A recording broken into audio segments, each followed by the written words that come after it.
नमस्कार दोस्तों, जय माता दी। आज मैं आपको जितिया व्रत में सुनी जाने वाली जितिया व्रत की 7 कथा सुनाने जा रही हूँ। तो प्रेम से बोलिए जिमुतवाहन बाबा की जय। एक गांव में एक भाई बहन रहते थे। बहन की शादी बहुत ही अमीर घर में हो गई थी। भाई बहुत ही गरीब था, उसकी भी शादी हो गई। उससे 2 बच्चे हो गए। उसकी पत्नी बहुत ही सीधी सादी और धार्मिक थी। वह पूजा पाठ नियम से किया करती थी। उसके बच्चे भी बहुत ही संस्कारी थे। वह गरीबी की मतलब समझते थे। वह दूसरों बच्चों को देखकर कभी भी किसी चीज़ के लिए जिद नहीं करते थे। एक बार आश्विन का महीना आया। भाई को बाहर वालों से पता चला कि बहन की सास की बरखी है। भाई घर आकर अपने पत्नी से कहा कि मुझे बहन के घर जाना है, बहन की सास की अष्टमी को बरखी है। भाई की पत्नी ने कहा, आपको कैसे पता चला है? वहाँ से तो कोई बुलावा नहीं आया।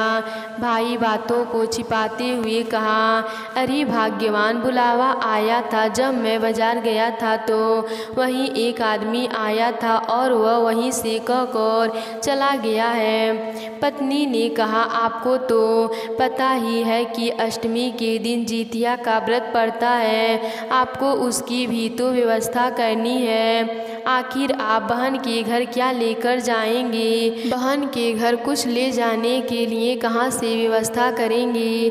भाई ने कहा, हम किसी से उधार ले लेंगे। पत्नी ने कहा, ठीक है, जैसी आपकी मर्जी। फिर भाई ने जितिया व्रत का सारा इंतजाम कर देता है और जितिया के सुबह वह बहन के घर जाने के लिए तैयार हो जाता है। भाई की पत्नी चूड़ा और दही उसे रास्ते में खाने के लिए बांध देती है। भाई गांव के लोगों से पैसे उधार मांगकर साड़ी और उस पर का सारा श्रृंगार का सामान खरीद कर झोला में रख कर बहन के घर जाने लगता है। रास्ते में एक बड़ा सा पीपल का पेड़ आता है। भाई वहीं बैठकर आराम करता है और सोचता है, बहन तो बहुत ही अमीर है, खूब अच्छा अच्छा पकवान भी उसके घर बना होगा। अगर मैं यह चूड़ा खा लूँगा तो मेरा पेट भर जाएगा। ऐसा करता हूँ, इसको यहीं ज़मीन में गाड़ देता हूँ। ऐसा सोचकर उसने चूड़ा को वहीं जीवित बंधन बाबा का नाम लेकर मिट्टी खोद कर देता है। फिर थैला उठाकर खुशी मन से बहन के घर के गेट पर से भाई इधर उधर देखता है। तभी बहन की देवरानी उसे देख लेती है और दौड़कर बहन के पास आती है। देवरानी बोलती है, दीदी आपके भैया आए हैं। बहन ने पूछा, किससे आए हैं और क्या पहना है? तब देवरानी बोलती है कि पुराने कपड़े पहने हैं, वह कई जगह से घिस गए हैं और पैदल आए हैं और हाथ में एक थैला लिया है। बहन बहुत ही घमंडी थी। उसने कहा, बाहर द्वार पर मेरे ससुर जी बैठे हैं, मुझे शर्म आती है। भाई से बोलो वह पीछे के दरवाजे से आए। फिर देवरानी भाई को पीछे के दरवाजे से लाती है। बहन भाई को देखकर बोलती है, भाई तुमको यहाँ आने की क्या ज़रूरत थी? देखो यहाँ के सारे रिश्तेदार आए हैं, तुमको इस हाल में देखेंगे तो मेरी कितनी बेइज्जती होगी। तुम्हारे जीजा जी का भी तो बेइज्जती होगा। तुम यहाँ क्यों आए हो? यहाँ पर तो भाई अपनी बहन का यह रूप देखकर सन खड़ा था। वह कुछ भी बोल नहीं पा रहा था। फिर बहन गुस्से से भाई का हाथ पकड़कर एक कमरे में बंद कर दिया। बेचारा भाई उस कमरे में रो रहा था और कह रहा था, हे भगवान, मैं गरीब हूँ, इसीलिए मेरी बहन को मुझे देखकर शर्म आती है। क्या पैसे से ही रिश्ता होता है? भाई कमरे में बैठकर रोता है और भगवान से यह सब बातें कहता है।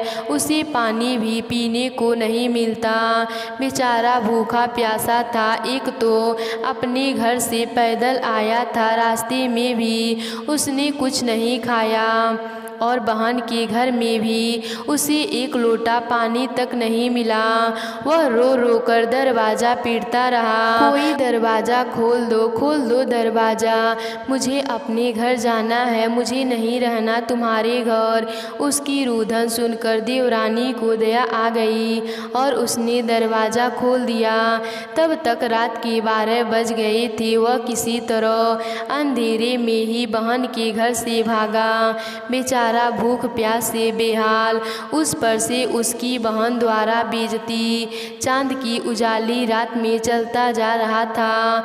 बहुत जोरों की भूख भी लगी थी और प्यास भी लगी थी। वह चलते चलते उसी पेड़ के पास आया जहाँ उसने चीनी और चूड़ा गाड़ा था। उसने सोचा उसी को खाकर अपनी भूख मिटा लूँगा। वह रोकर जमीन खोदने लगा। जीवित बंधन बाबा की कृपा से वह चूड़ा और चीनी सोना चांदी और हीरे में बदल गए। वह आश्चर्य से देखने लगा। वह समझ गया कि यह सब भगवान का ही चमत्कार है। भाई अपने फटे पुराने पगड़ी में उसे बांधा और भगवान का जयकार लगाते हुए चल दिया। घर आते आते सुबह हो गया था। उस समय उसकी पत्नी घर में झाड़ू लगा रही थी। उसने अपने पति को देखा तो बोला, अरे इतनी सुबह सुबह कैसे आ गए? भाई बहाना बनाते हुए कहा, तुम और बच्चे अकेले थे इसीलिए खा पी कर बहन के घर से चल दिया। मुझे बहुत प्यास लगी है, जाओ पानी लेकर आओ। पत्नी जल्दी से पानी लाई। तब तक बच्चे जग गए। बोले, पिताजी आप बुआ के घर से आ गए। मेरी बुआ हमें खाने के लिए क्या क्या दी हैं? बच्चे दौड़कर गट्ठर को खोलने लगे और अपनी माँ से कहने लगे, माँ देखो यह क्या है, बहुत चमक रहा है। पत्नी ने देखा, अरे यह तो सोना चांदी हीरे मोती हैं। पत्नी बोली, आप अपने बहन के घर से इतना कीमती कीमती चीज़ें क्यों लाए हैं? आपकी बहन बहुत अच्छी है, उनको हमारी गरीबी दिखाई दी इसीलिए तो उन्होंने धन दिया है। भाई ने कुछ नहीं बोला। इस प्रकार जीवित बंधन बाबा की कृपा से भाई के दिन बदल गए। अब वह सेठ कहलाने लगा। उसकी पत्नी बोली, आपको यहाँ तक लाने वाली आपकी बहन है, आप उनको बुला कर लाइए। भाई भी तैयार होकर वह अच्छे से सूट बूट में गाड़ी लेकर बहन को बुलाने चला गया। जब बहन के घर पहुँचा तब बहन की देवरानी ने देखा और फिर दौड़कर बहन के पास आई और बोली, जी आपकी भैया आए हैं। बहन ने कहा, क्या पहना है और किससे आए हैं? देवरानी ने कहा, सूट बूट पहन कर गाड़ी से आए हैं। बहन ने कहा, भाई से कहो आगे के दरवाजे से आए। देवरानी ने भाई को आगे के दरवाजे से आने को बोला। भाई आया तो बहन ने भाई की आरती उतारी, पानी और चाय पिलाया, पकवान खिलाया। भाई ने कहा, बहन मैं तुम्हें लेने आया हूँ। बहन ने कहा, ठीक है भाई, मैं भी तैयार होकर आती हूँ। इस प्रकार भाई बहन को लेकर अपने घर आता है। भाई का घर देखकर बहन बहुत खुश होती है। भाभी अपने ननद की खूब सेवा करती है। ननद ने जो जो फरमाइशें की भाई वह सब अपनी बहन को ला कर देता है। भाभी को लगता था यह सब मेरी ननद की वजह से ही मिला है। बहन ने कहा, भाई मुझे जूती चाहिए। भाई ने मोची से कहकर बोलने वाली एक जूती बनवाई। जूती में बहुत ही बारीकी तरीके से कलाकारी हुई थी। वह बहुत ही सुंदर था। जूती आ गया। जूती देखते ही बहन खुश होकर पहन लिया। जब बहन जूती पहनकर चलने लगी तो उसमें से आवाज़ आती, गरीब भाई की अमीर घमंडी बहन। बहन रुक जाती तो आवाज़ बंद हो जाता, फिर चलती तो फिर वही आवाज़ आता, गरीब भाई की अमीर घमंडी बहन। बहन को अपनी करनी का याद आता है और वह सोचती है, मेरे पास इतना तो धन था, मैंने भाई के साथ कैसा व्यवहार किया। आज भाई के पास धन है तो वह मुझे सब कुछ देने के लिए तैयार है, मेरी सेवा भी खूब कर रहा है। यही बात सोचकर बहन रोने लगती है। भाभी ने ननद से रोने का कारण पूछा तो ननद ने सब बतलाया और कहा, भाभी मैं सच में बहुत घमंडी हूँ, इसीलिए तो मेरे अभी तक बच्चे नहीं हुए। यह कहकर वह भाई के और भाभी से क्षमा मांगने लगती है। भाई ने कहा, हम तुमसे नाराज नहीं हैं, तुम ऐसा नहीं करती तो मुझ पर जीमुतवंदन बाबा की कृपा कैसे होती। यह सब तो जीमुतवंदन बाबा की ही कृपा है। भाभी भी सब समझ गई, उसके मन में कोई मैल नहीं था। वह बोली, ननद जी आप भी जितिया का व्रत कीजिए, जीमुतवंदन बाबा की कृपा हुई तो आपकी भी खाली झोली भर जाएंगे। ननद ने जीमुतवंदन बाबा से प्रार्थना किया और अगले साल आने वाली जितिया को अपने भाभी के साथ ननद भी जितिया का व्रत किया। जीमुतवंदन बाबा की कृपा हुई और फिर 1 साल बाद उसे पुत्र की प्राप्ति हुई। तो प्रेम से बोलिए जीमुतवंदन बाबा की जय।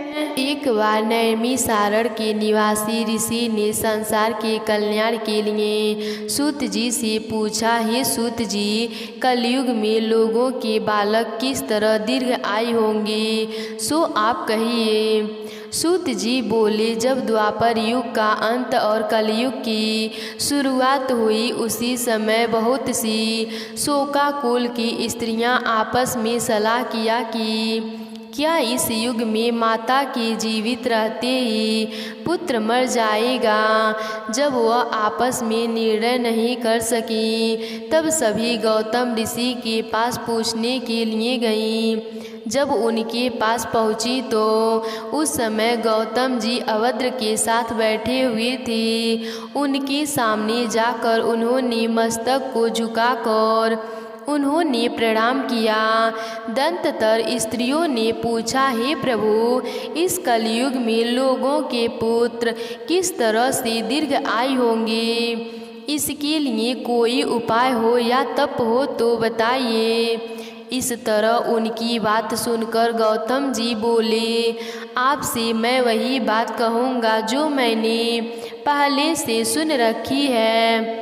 गौतम जी ने कहा, जब महाभारत युद्ध का अंत हो गया और दोनों पुत्र अश्वत्थामा के द्वारा मरा देखकर सब पांडव बड़े दुखी हुए। जब पुत्र के शोक में व्याकुल होकर द्रौपदी अपने सखियों के साथ ब्राह्मण से श्रेष्ठ ध्रुव के पास गई और उनसे कहा, हे विप्र, कौन से उपाय करने से बच्चे दीर्घ आयु हो सकते हैं, कृपा करके ठीक ठीक कहिए। ध्रुव में बोले, सतयुग में सत्य वचन बोलने वाला, सत्य कर्म करने वाला, स्वधनशिला जीतवाहन नामक एक राजा था। एक बार वह अपने स्त्री के साथ अपने ससुराल गया और वहीं रहने लगा। एक दिन आधी रात के समय पुत्र के शोक में व्याकुल होकर एक स्त्री रो रही थी, क्योंकि वह अपने बेटे के दर्शन से निराश हो चुकी थी।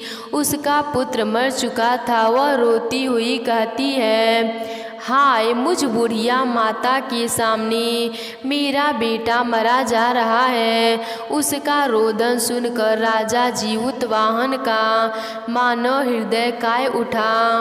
वह तत्काल स्त्री के पास गए और उससे पूछा, तुम्हारा बेटा कैसे मरा। बूढ़ी माई ने कहा, गरुड़ प्रतिदिन आकर गांव के लड़कों को खा जाता है।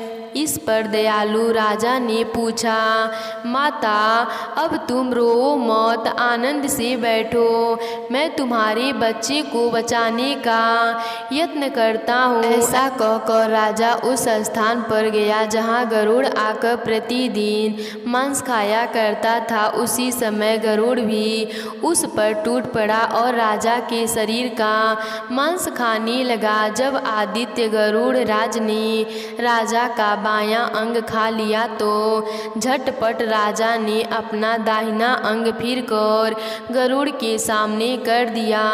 यह देखकर गरुड़ जी ने कहा, हे देव योनि में तुम कौन हो, तुम मनुष्य तो नहीं जान पड़ते, अपना जन्म और कुल बताओ। पीड़ा से व्याकुल राजा ने कहा, हे पक्षीराज, इस तरह के प्रश्न करना व्यर्थ है। तुम अपनी इच्छा पूर्वक मेरा मांस खाओ। यह सुनकर गरुड़ देव बड़े ही आदर से राजा के जन्म और कुल की बातें पूछने लगे। राजा ने कहा, मेरी माता का नाम सत्या और मेरे पिता का नाम शालिवाहन है। सूर्यवंशी में मेरा जन्म हुआ है और जीवुतवाहन मेरा नाम है। राजा की दयालुता देखकर गरुड़ राज ने कहा कि हे महाभाग, तुम्हारे मन में जो भी अभिलाषा हो वह मुझसे वर के रूप में मांग लो।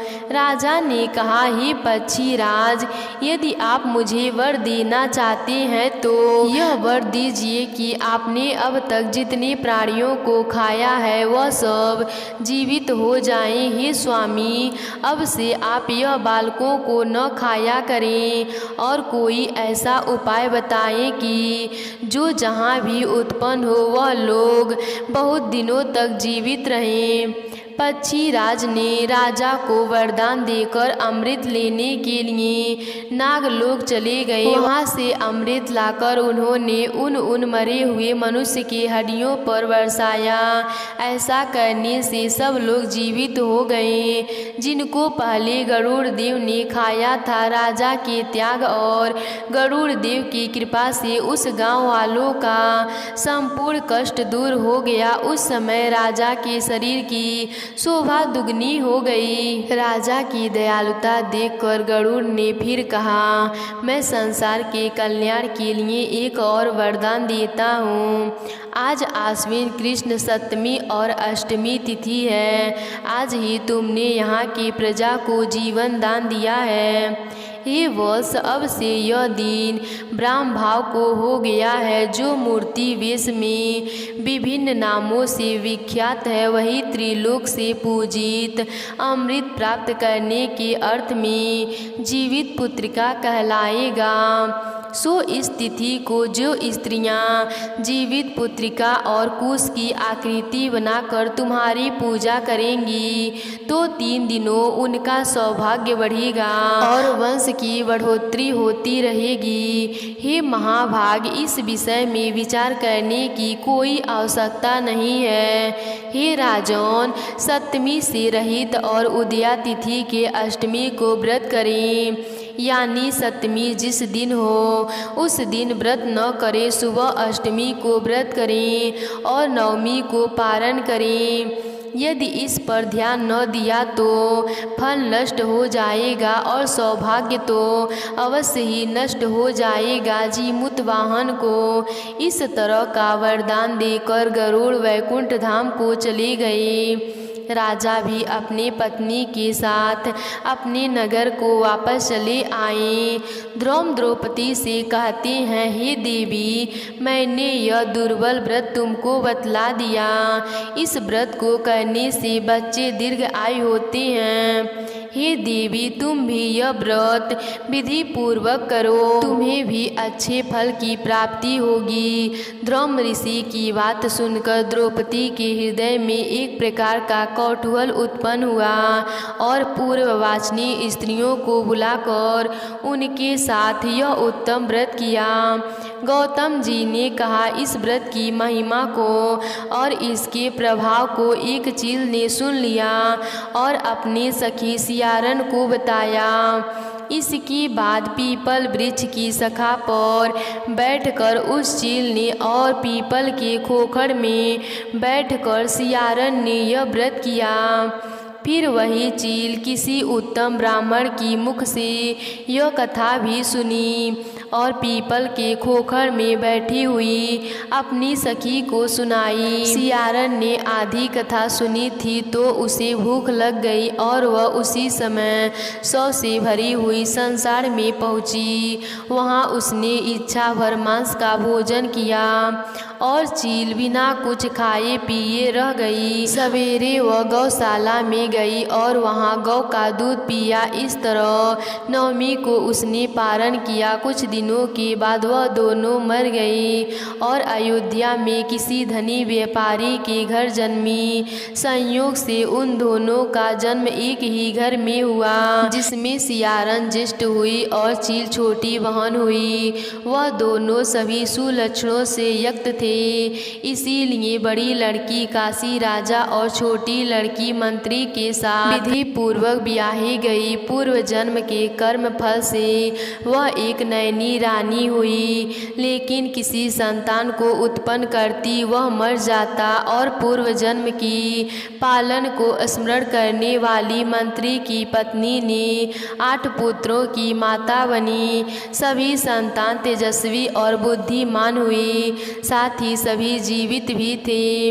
अपनी बहन के पुत्रों को जीवित देखकर ईर्ष्यावश राजपत्नी ने अपने स्वामी से कहा कि यदि आप मुझे जीवित रखना चाहते हैं तो इस मंत्री के सभी पुत्रों को उसी जगह भेज दीजिए जहां हमारा बच्चा गया है, अर्थात उन्हें मार डालिए। यह सुनकर राजा ने उस मंत्री के पुत्रों को मारने के लिए कई प्रकार का उद्यम किया, पर मंत्री की पत्नी की जीवित पुत्रिका व्रत की पुण्य से वह बच जाते थे। एक दिन राजा ने अपने आदमियों से उन पुत्रों का सिर कटवा कर पिटारी में रखवाया और पिटारी उनकी माता के पास भिजवा दिया, किंतु वह बेशकीमती ज्वरात में बदल गए और भले चंगे 8 पुत्र अपनी माता के पास वापस आ गए। उनको जीवित देखकर राजपत्नी को बड़ा विस्मय हुआ। अंत में वह मंत्री की पत्नी के पास गई और उनसे पूछा, बहन, तुमने कौन सा ऐसा पुण्य किया है जिसके प्रताप से तुम्हारे बेटे मारे जाने के बाद भी जीवित हो जाते हैं? इस पर मंत्री की पत्नी ने कहा, पूर्व जन्म में मैं एक चील थी और तुम एक सियारन, दोनों ने जितिया का व्रत किया था। तुमने व्रत के नियम को भली भांति पालन नहीं किया था और मैंने व्रत के नियम का पालन किया था। उसी दोष के कारण ही बहन तुम्हारे बेटे मर जाते हैं। अगर अभी भी तुम इस जीवित पुत्रिका के व्रत को करो तो तुम्हारे बेटे दीर्घ आयु होंगे। मैं तुमसे सच सच कहती हूँ। उसके कथना अनुसार रानी ने भी व्रत किया। व्रत के प्रभाव से रानी को पुत्र हुआ और दीर्घ आयु काल तक जीवित रहे। सूत जी कहते हैं कि सब प्रकार को आनंद देने वाला मैंने यह दिव्य व्रत बतलाया। स्त्रियां चिरंजीवी संतान चाहती हैं तो विधि पूर्वक जीवित पुत्रिका का व्रत करें। तो प्रेम से बोलिए जिमुतवाहन बाबा की जय। एक समय की बात है, किसी गांव में एक सास बहू रहते थे। बहू की शादी को कई साल हो गए थे, लेकिन अभी तक बहू को कोई संतान का सुख नहीं मिला था। सास बहुत ही झगड़ालू और कुटिल स्वभाव की थी। वो हमेशा अपनी बहू को ताना मारती, बाजिन कहती। एक बार तो उसने सारी हदें पार कर दी। अपने बहू से बोली, बहू, अगर तुमने मुझे 1 साल के अंदर पोता नहीं दिया तो मैं अपने बेटे की शादी किसी और के साथ करा दूंगी। यह बात सुनकर बहू बहुत ही दुखी रहने लगी और सोचने लगी, मैं क्या करूं, कहां से बच्चा लाकर माँ जी को दूं। दिन रात इसी सोच विचार में बहू रहती थी। सास भी बहू से बात नहीं करती, पति भी उससे दूर दूर रहता। बेचारी बहू घर में अकेली पड़ी रहती थी। एक दिन बहू ने अपने खिड़की के पास गई। उसने देखा कि एक कुम्हार मिट्टी से बर्तन बना रहा है। बहू अपने सास से छुपकर उस कुम्हार को बुलाई और उससे मिट्टी मांगी। कुम्हार ने मिट्टी लाकर बहू को दे दी। बहू मिट्टी से एक सुंदर सी मूर्ति बनाई और अब बहू उसी के साथ रहती, उसी से अपनी सारी बातें करती, उसी को अपने पास सुलाती, एकदम अपने बच्चे जैसा उससे प्यार करती। बहू मिट्टी की मूर्ति के साथ इतना ज़्यादा समय बिताने लगी कि उसे किसी समय का पता ही नहीं चलता। एक बार जब जितिया का व्रत आया तब सास ने जितिया का व्रत किया। बहू बोली माँ जी मैं भी जितिया का व्रत करूँगी। सास बोली पहले बच्चा पैदा कर उसके बाद व्रत कर लेना। बहू बोली माँ जी मेरा भी बेटा है, मैं उसके लिए जितिया का व्रत करूँगी। सास बोली वह मिट्टी का मूर्ति वाला बच्चा तुम उसके लिए व्रत करोगी, उसे तो मैं एक बार गिरा दूँ तो वह टूट जाएगा। अरे बाझन पहले बच्चा तो पैदा कर उसके बाद व्रत करने की सोचना। बहू सास की बात सुनकर चुप हो गई। बहू ने सप्तमी के दिन जैसे उसकी सास ने किया बहू ने भी वैसे ही किया। नहाए खाए के दिन नहाया खाया, उसके बाद अष्टमी के दिन व्रत किया, उसके बाद विधि पूर्वक पारण किया। उसकी श्रद्धा भाव देखकर जी मुतवंदन बाबा प्रसन्न हो गए। रात को बहू जब अपने मिट्टी के बच्चे को लेकर सोई थी तो उसे कुछ आहट सी सुनाई दी, पर बहू सोचती कि मेरा भ्रम होगा और सो गई। जब सुबह हुआ बहू सोकर उठी तो उसे बच्चे की रोने की आवाज़ सुनाई दी। बहू यह देखकर खुश हो गई और तभी उसका बेटा जोर जोर से रोने लग गया। सास आवाज़ सुनकर बहू के कमरे में आई तो देखा कि एक बच्चा रो रहा है। सास बोली अरे बहू यह किसका बच्चा उठा कर लाई हो? बहू बोली यह मेरा बेटा है माँ जी। सास बोली तुमने कब बच्चा पैदा कर लिया और मुझे पता भी नहीं चला, और तुम्हारा मिट्टी का बच्चा कहाँ गया? बहू बोली माँ यह वही है, मैंने जितिया का व्रत किया था, जी मुत बाबा के आशीर्वाद से मेरा बेटा मुझे मिल गया। पर सास बोली मैंने तो मना किया था, पर तुमने कब जितिया का व्रत कर लिया? बहू बोली मैंने आपको बिना बताए जितिया का व्रत किया, और देखिए ना माँ जी मुत बाबा ने मुझे आशीर्वाद भी दे दिया और मेरा बेटा भी मुझे दे दिया। सास बोली बहू मुझे क्षमा कर दो, मैंने तुम्हें कितना कुछ सुनाया और तुम्हें जितिया का व्रत भी करने नहीं दिया। बहू बोली माँ जी आप क्षमा मत मांगिए, आप तो अपने पोते को देखिए। अब सास बहू दोनों अपने बच्चे के साथ खुशी पूर्वक जीवन बिताने लगी। तो प्रेम से बोलिए जी मुतवंदन बाबा की जय। एक समय की बात है, एक गांव में एक परिवार था। उस परिवार में एक माँ थी, उनके दो बेटे थे। दोनों बेटों की शादी हो गई थी। बड़ी बहू की शादी को 10 वर्ष बीत गए थे, लेकिन उनका कोई संतान नहीं था। लेकिन छोटी बहू के शादी के 1 साल बाद एक पुत्र हुआ। सारे घर वाले देवरानी के बेटे को बड़ा लाड प्यार करते थे। यह सब देखकर जेठानी को बड़ी जलन होती थी। एक बार जब जितिया का व्रत आया तब सास और छोटी बहू दोनों जितिया का व्रत की, और जेठानी का कोई संतान नहीं था, इस वजह से उसने व्रत नहीं किया। सास बहू जब शाम हुआ तो वह नदी में स्नान करने गई। उस गांव में एक ही नदी था और नदी के कुछ ही दूर पर एक पोखरा भी था। गांव की सारी औरतें नदी में स्नान करने जा रही थीं। सास बोली बहू चलो हम भी नदी में स्नान करने चलती हैं। तब बहू बोली पर माँ जी नदी के पास तो अरियार बरियार का पेड़ नहीं है, हम पूजा कैसे करेंगे? तब सास बोली कोई बात नहीं बहू, हम नदी में स्नान करने के बाद यहाँ आकर अरियार बरियार की पूजा कर लेंगे। उसके बाद सास बहू दोनों नदी में स्नान करने चली गईं। इधर जेठानी घर पर अकेली थी। देवरानी अपने बच्चे को घर पर अपनी जेठानी के पास छोड़कर गई थी। जेठानी ने जब बच्चे को अकेले पाया तो उस बच्चे को मारकर उसी पोखरे में फेंक दिया और घर आकर सो गई। जब सास बहू नदी में स्नान करके पोखरे के पास अरियार बरियार की पूजा करने आई तो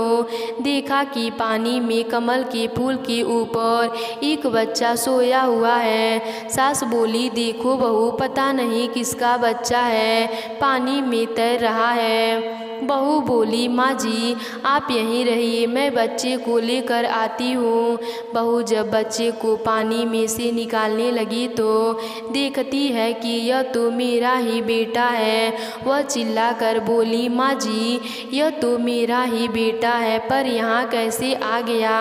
मैं तो दीदी को देकर आई थी। अब सास बहू बच्चे को लेकर घर गईं। सास ने जब अपनी बड़ी बहू को बुलाया, बड़ी बहू ने बीमार का नखड़ा बनाकर सो गई और बोली, माँ जी मेरा तबीयत सही नहीं है, मैं नहीं आ पाऊँगी। तभी बच्चा रोने लगा। बच्चे की आवाज़ सुनकर जिठानी तुरंत बाहर आ गई और बच्चे को देखकर घबरा गई और घबराहट में बोली, अरे यह जिंदा कैसे हो गया?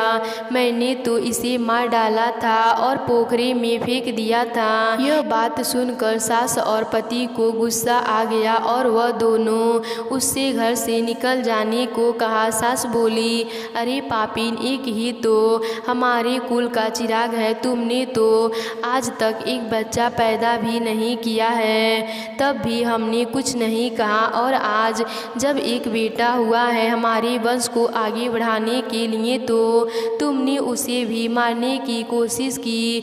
वो तो भला है कि आज जितिया का व्रत है और छोटी बहू ने जितिया का व्रत किया है। जी मुतवंदन बाबा प्रसन्न होंगे कि इसके बच्चे को बचा दिए, नहीं तो तुम तो इसे मार ही दी थी। इतना कहकर सास अपनी बहू को घर से निकल जाने को कहा। उसके बाद छोटी बहू बोली, माँ जी दीदी को क्षमा कर दीजिए, आज के बाद से यह ऐसा नहीं करेंगी। छोटी बहू की बात सुनकर जेठानी बोली, माँ जी मुझे क्षमा कर दीजिए, मैं अब ऐसा पाप दोबारा नहीं करूँगी। बड़ी बहू की रोने और कहने से सारे घर वाले उसे क्षमा कर दिए। अब बड़ी बहू अपनी देवरानी के बेटे के साथ खुशी से रहने लगी और जब अगले साल का जितिया का व्रत आया तो अपनी सास और देवरानी के साथ उसने भी जितिया का व्रत किया। उसके व्रत से प्रसन्न होकर जीमुत बाबा ने उसे भी पुत्र प्राप्ति का आशीर्वाद दिए और 9 महीने बाद जिठानी को भी एक बेटा हुआ। अब सारे घर वाले खुशी से अपना जीवन व्यतीत करने लगे। तो प्रेम से बोलिए जी मुतवंदन बाबा की जय। नगर में एक मालिन रहती थी, उसका कोई संतान नहीं था। मालिन जब गांव वालों को फूल देने जाती तो उसके हाथों से कोई भी फूल नहीं लेता। सब उसको ताना मारते कि यह तो पापिन है, इसका कोई संतान नहीं है, बाज कहीं की फूल देने आ जाती है। मालिन सब लोगों की ताना सुनकर वह परेशान हो जाती थी। एक दिन मालिन बगीचे में फूल तोड़ने गई। मालिन वहीं बगीचे में बैठ गई और लोगों की बातें सोचने लगी। उसे इतना दुख हुआ कि वह वहीं बैठकर रोने लगी। वह इतना रोती इतना विलाप करने लगी कि जीमुतवंदन बाबा के जब कानों में उसकी आवाज़ गए तो वह सोचे कौन स्त्री है जो इतना रो रही है। तो जीमुतवंदन बाबा ने एक साधु बाबा का भेष बनाकर उस मालिन के पास आए और बोले कि क्या हुआ, तुम इतना क्यों रो रही हो? तो मालिन बोली कि हे महाराज, मेरा कोई पुत्र नहीं है, इसीलिए सारे लोग मुझे ताना मारते हैं, मैं क्या करूं? साधु बाबा जब मालिन की बात सुने तो उस पर उन्हें दया आ गई। जीमुतवंदन बाबा बोले, जाओ बेटी, तुम जीवित पुत्रिका का व्रत करना। जीमुतवंदन बाबा की कृपा से तुम्हें औलाद के सुख जरूर मिलेंगे। अब वह मालिन साधु बाबा के चरणों में गिर गई और उन्हें बार बार प्रणाम करने लगी कि धन्यवाद बाबा, जो आपने हमें यह उपाय बताई। साधु बाबा इतना बताकर वहाँ से अंतर ध्यान हो गए। जब जितिया का व्रत आया तो मालिन ने जितिया का व्रत किया और 1 साल बाद मालिन को एक पुत्र की प्राप्ति हुई। लेकिन यह क्या, मालिन ने देखा कि मुझे तो एक पुत्र के रूप में मेढक पैदा हुआ है। मालिन मेढक को देखकर डर गई। वह बोली, यह क्या हो गया? लेकिन था तो मालिन का बेटा जिसको मालिन ने 9 महीने अपने कोख में पाला था। मेढक को देखकर मालिन को दया आ गई। मालिन ने अपने बेटे का नाम अभिमान रखा। कुछ दिनों बाद मेढक बड़ा हो गया। एक दिन नगर के राजा की बारात जा रही थी। उस आदमियों के साथ मेढक भी कूदते कूदते शादी में चला गया। जब शादी होने का समय आया तब पंडित जी ने सिंदूर दान करने को कहा। मेढक भी बारातियों के बीच में बैठा था। मेढक ने सुना तब तुरंत कूद कर दुल्हन के मांग में सिंदूर डाल दिया। सारी बाराती वाले भाग कर गए। सब लोग ने कहा, मारो मारो इसको मारो। उसके बाद राजकुमारी बोली, नहीं, कोई इसको नहीं मारेगा। आज से यह मेरे पति है। मेरे भाग्य में यही है, यही मेरे पति हैं। यह बात सुनकर राजा गुस्सा हो गए और बोली, राजकुमारी की शादी एक मेढक से होगी। यह देखने से पहले मैं मर जाऊंगा। राजा ने राजकुमारी को डोली में बैठाकर मेढक के साथ विदा कर दिया और बोला, यहाँ कभी मत आना। कम्हारों ने डोली लेकर कुछ दूर आए। तब कम्हारों ने गाँव वाले से पूछे कि यह मेढक कहाँ रहता है। गाँव वालों ने बताया, यह मेढक मालिन के घर रहता है। यह उसी का बेटा है। मालिन अपने बेटे का इंतजार कर रही थी। तभी कम्हार ने डोली उसके घर उतारी। मालिन डोली देखकर हैरान हो गई। मालिन ने कम्हारों से पूछा, यह डोली यहाँ पर क्यों उतार रहे हो? कम्हारों ने कहा कि तुम्हारे घर का मेढक रानी से शादी कर लिया है, यह यही रहेंगी। कम्हारों ने डोली वहीं रख कर चली गई। मालिन ने राजकुमारी को देखा और पूछा, आप यहाँ क्यों आई हैं? आप यहाँ से चले जाइए। मेरा कोई बेटा नहीं है और आपको रहने के लिए मेरे पास घर भी नहीं है। आप राजकुमारी हैं, आप कैसे यहाँ रहेंगी? आप जाइए यहाँ से। राजकुमारी जी, आप किसके साथ यहाँ रहेंगी? तब राजकुमारी ने कहा, जिससे मेरा विवाह हुआ है उसी के साथ रहूँगी। मालिन बोली, वह तो एक मेढक है। अपनी सारी उम्र एक मेढक के साथ कैसे बिताएंगी? तब राजकुमारी बोली, यही मेरा भाग्य है। तब मालिन बेचारी क्या करे? राजकुमारी घर में रहने लगी। मेढक रोज सुबह सुबह घर से चला जाता और जब आधी रात बीत जाती तब वह अपने घर आ जाता। इधर राजकुमारी घर का सारा काम कर देती, अपने सास को खाना खिलाकर सुला देती। रात को जब मेढक राजकुमारी के पास आता तो अपने शरीर का मेढक का छाल उतारकर खूंटी पर टांग देता और वह एक सुंदर राजकुमार बन जाता। उसके बाद राजा रानी आपस में बातें करते समय बिताते। फिर सुबह होते ही मेढक का छाल पहनकर मेढक चला जाता। यही सिलसिला कुछ दिनों तक चलता रहा। एक दिन राजा रानी आपस में बातें कर रहे थे। तभी अचानक मालिन की नींद खुल गई। उसे किसी को बात करते हुए आवाज़ सुनाई दी। मालिन कुछ नहीं बोली और सो गई। जब सुबह हुआ तब मालिन ने राजकुमारी से पूछा, बहू, तुम रात को किससे बातें कर रही थी?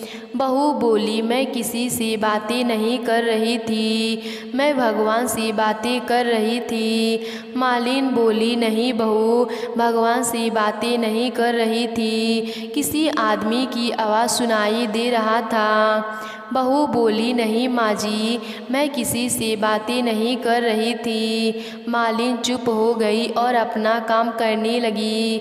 कुछ दिनों बाद मेढक ने रानी को खूब पैसा देने लगा। रानी अपने घर को महल जैसा बनवा दिया। सारे गांव वाले देखकर हैरान रह गए। सब कहने लगे, मालिन के पास कहाँ से इतना पैसा आया। अब तो मालिन भी राजकुमारी के पास जाकर रोने लगी और पूछने लगी, बहू तुम बताओ यह सब क्या हो रहा है। हमारा घर कैसे बन गया, हम इतना धनवान कैसे हो गए। मालिन को रोते हुए देखा बहू को दया आ गई। उसने मालिन को सारी बात बता दी। उसने कहा, माँ जी आप जानना चाहती हैं मैं रात को किससे बातें करती हूँ और आपका मेढक बेटा कहाँ है। मालिन बोली, पता नहीं मेरा बेटा अभिमान कहाँ चले गए। बहू बोली, माँ जी आज रात को आप खूब ज़्यादा आग जला दीजिएगा। आज रात को मैं आपके बेटे से मिला दूंगी। जब रात हुआ तो मालिन ने आग जला दी। जब मेढक आया और अपना छाल उतारा और खूंटी में टांगा, तब बहू छाल लेकर आग में डाल दी और मालिन को उसके बेटे से मिला दिया। मालिन अपने बेटे को देखकर बहुत खुश हो गई और बोली, बहू अगर तुम आज नहीं होती तो मुझे कभी संतान सुख नहीं मिलता। अब मालिन और उसके बेटे बहू खुशी पूर्वक अपना जीवन व्यतीत करने लगे। तो प्रेम से बोलिए जी मुतवंदन बाबा की जय। बहनें थी जिनका नाम चुलिया और सियारन। चुलिया बहुत मेहनती थी और गरीब भी थी। वह मजदूरी करके अपने बच्चों को पालती थी। लेकिन सियारन गलत आचरण वाली थी, जो हमेशा मौज और ऐश करती थी और चुलिया से जलती भी थी। हर वक्त सियारिया यह सोचती कि चुलिया इतना खुश कैसे रहती है। चुलिया की हंसी खुशी सियरिया से सहन नहीं हो पाती थी, जिसके कारण सियरिया चुलिया के सातों संतानों को सताने के कई प्रयास कर चुकी थी और कई बार चुलिया के बच्चों को ख़त्म करने की कोशिश भी कर चुकी थी। किंतु चुलिया के तपस्या और व्रत के कारण उसके बच्चे हमेशा सुरक्षित बच जाया करते थे। एक दिन सियरिया चुलिया के सभी बच्चों को लेकर जंगल में लकड़ी चुनने के लिए लेकर गई। वहाँ जंगल में लकड़ी को चुनते चुनते बच्चे थक गए और थोड़ी देर के लिए सो गए। बच्चों को सोते देख सियरिया ने सभी बच्चों का सिर काट दिया और टोकरी में रख कर वापस घर आ गई और चुलिया को वह टोकरी भेंट में दे दी और कहा कि दीदी मैं जंगल से आपके लिए नारियल लाई हूँ, बच्चों को खिला देना। चुलिया ने उस टोकरी को उठाकर देखा नहीं और किनारे रख दिया और अपने बच्चों की प्रतीक्षा करने लगी। जब शाम से रात हो गई और बच्चे वापस नहीं आए तो वह बहुत परेशान हो गई। बड़ी ही करुणा स्वर में जोर जोर से रोने लग गई। करुणा भरी स्वर को शंकर पार्वती जी से रहा नहीं गया और उन्होंने महादेव जी से कहा कि हे प्रभु, कोई दुखियारन बहुत रो रही है, उसके रोने में बहुत दर्द छुपा है, मुझे बर्दाश्त नहीं हो पा रहा है। हमें चलकर देखना चाहिए कि कौन रो रहा है और क्यों रो रहा है। तब इस बात पर महादेव जी ने कहा कि यह मृत लोक है और यहाँ पर यह सारी साधारण सी बातें हैं, लेकिन पार्वती जी के हट के कारण महादेव जी उनके सामने झुक गए और चुलिया के पास जाकर उसके रोने का कारण पूछने लगे। महादेव जी ने पूछने पर चुलिया ने अपने रोने का कारण विस्तार से बता दिया। शंकर जी ने जब ध्यान लगाया तो उन्होंने चुलिया के बच्चों को जंगल में मृत पाया, जिसके बाद शंकर जी ने पार्वती जी को अनुरोध किया और बच्चों को पुनः जीवित कर दिया।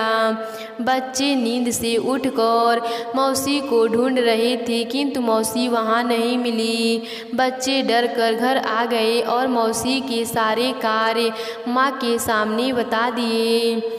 यह सब सुनकर चुलिया सियरिनिया के पास जाकर लड़ने लगी कि तुम मेरे बच्चों को जंगल में क्यों अकेला छोड़कर आई हो। दोनों बहनों में लड़ाई शुरू हो गई और यह लड़ाई 7 दिन 7 रात तक चलती रही, किंतु लड़ाई का कोई हल नहीं निकला।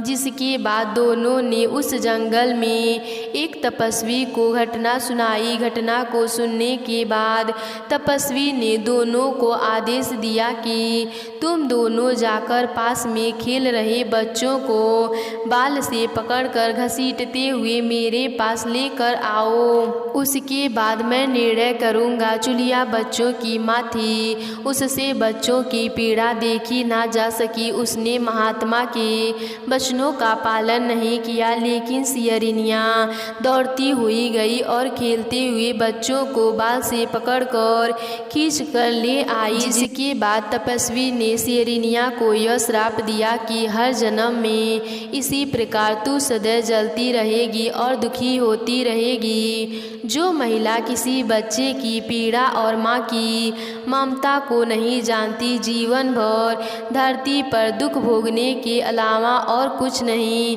कर पाएंगी। महाभारत के युद्ध में जब अश्वत्थामा अपने पिता की मृत्यु से बहुत दुखी थे और अपने पिता की मृत्यु का बदला लेना चाहते थे, जिसके कारण वह पांडवों के शिविर में घुस गए। शिविर में उस समय 5 लोग सो रहे थे, जिसके कारण अश्वत्थामा ने उनको पांडव समझकर खत्म कर दिया। यह माना गया है कि सभी पुत्र द्रौपदी के 5 पुत्र थे। उसके बाद अर्जुन ने अश्वत्थामा को बंदी बना लिया और उनकी दिव्य मणि भी छीन ली, जिसके कारण अश्वत्थामा ने क्रोध में आकर अभिमन्यु की पत्नी के गर्भ में पल रहे शिशु को भी ब्रह्मशास्त्र के जरिए मार डाला। जिसके बाद भगवान श्री कृष्ण ने अपने सारे पुण्य का फल उत्तरा के अंजमनी संतान कुतिया और गर्भ में पल रहे शिशु को पुनः जीवित किया। श्री कृष्ण की कृपा से इस पुत्र का नाम जीवित पुत्री का नाम दिया गया।